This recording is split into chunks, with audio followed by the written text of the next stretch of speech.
बात है। काशी में कई वर्ष साथ रहकर दो पंडितों ने धर्म और शास्त्रों का अध्ययन किया। शिक्षा पूरी होने के बाद दोनों विद्वान अपने अपने गांव की ओर चल पड़े।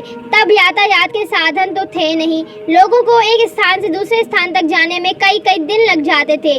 लोग दिन में चलते थे और रात में विश्राम करते थे। ये दोनों पंडित भी ऐसा ही कर रहे थे। एक बार दोनों नगर के सबसे धनी व्यक्ति के यहाँ ठहरे। उसने उनके रहने की व्यवस्था की और फिर अपने लोगों से कहा कि दोनों महानुभाव के भोजन का भी जबरदस्त बंदोबस्त किया जाए।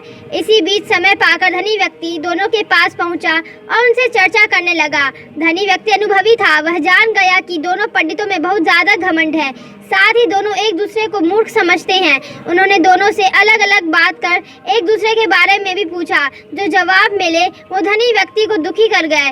उसने मन में विचार किया कि ये दोनों काशी जैसी जगह पर वर्षों अध्ययन करके आए हैं, लेकिन एक दूसरे का सम्मान करना नहीं सीखा। बहरहाल भोजन का समय हो गया था। धनी व्यक्ति ने दोनों को बड़े आदरपूर्वक भोजन कक्ष में बुलाया। एक की थाली में चारा, दूसरे की थाली में भूसा परोसा। यह देखकर दोनों पंडित आग बबूला हो गए। गुस्से में आकर कहने लगे कि क्या हम जानवर हैं जो यह चारा और भूसा खाएंगे? धनी होकर तुम अब हमारा अपमान कर रहे हो। यह लक्ष्मी द्वार सरस्वती का अपमान है। इस पर उन्होंने बड़ी ही शांति से जवाब दिया। एक को थाली में चारा और दूसरे को भूसा परोसा गया है, इसमें मेरा कोई कसूर नहीं है। जब मैंने आपसे ये एक दूसरे के बारे में पूछा तो उसने कहा था कि वह तो बैल है। वहीं दूसरे से पहले के बारे में पूछा तो उसने कहा कि वह गधा है। आप दोनों ने एक ही दूसरे को बैल और गधा बताया, तो मैंने उसी हिसाब से चारा और भूसा थाली में परोस दिया।